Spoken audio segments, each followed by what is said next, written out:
எடப்பாடி பழனிசாமி அவருடைய சரித்திரம் எல்லாத்துக்கும் தெரியும். ஏன்னா பாரதிய ஜனதா கட்சியை பற்றி அவர் தவறாக பேசியதற்கு நான் பதிலடி கொடுத்தாக வேண்டும். இந்த கட்சியினுடைய மாநில தலைவர் என்கின்ற முறையில் எங்கள் கட்சி அகில இந்திய அளவில் மூன்றாவது முறையாக ஆட்சிக்கு வந்திருக்கும்.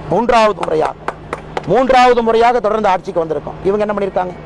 எத்தனை தோல்வி? 2019 தோல்வி, 2021 தோல்வி. ஈரோட்டை சொந்த கோட்டை சொந்த ஊருன்னு சொல்லி நின்னாரு. ஈரோட்டில் நான் தான் நிக்கணும்னாரு. ஏன் ஓபிஎஸ் நிக்க வேண்டாம்னு சொன்னார்? என்ன சொன்னாரு? அண்ணாமலைக்கு ஈரோட்டை பத்தி சில காரணம் தெரியும். உண்மையை நான் சொல்றேன்.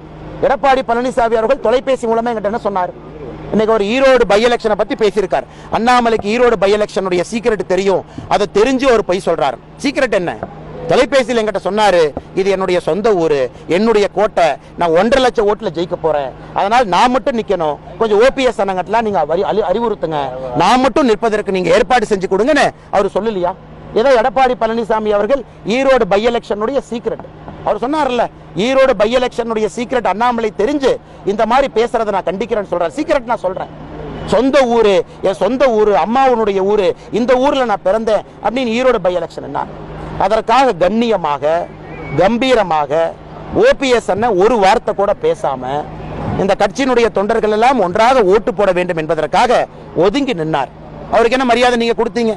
அவருக்கு என்ன மரியாதை கொடுத்தீங்க? இப்படி சொல்லித்தானே ஈரோடு பை எலெக்ஷன் நீங்க எத்தனை வாக்கு வித்தியாசத்துல தோத்தீங்க? எவ்வளவு ஆயிரம் வாக்கு வித்தியாசத்துல தோத்துட்டு இன்னைக்கு ஈரோடு பை எலெக்ஷனுடைய உண்மை அண்ணாமலைக்கு தெரியும். தெரிஞ்சும் சரித்திரத்தை திருத்தி பேசுறாருன்னு எடப்பாடி பழனிசாமி அவர்கள் சொன்னதை நான் கண்டிக்கிறேன். எடப்பாடி பழனிசாமி அவர்களுக்கு என்னுடைய கண்டனத்தை நான் முதல்ல தெரிவிச்சுக்கிறேன்.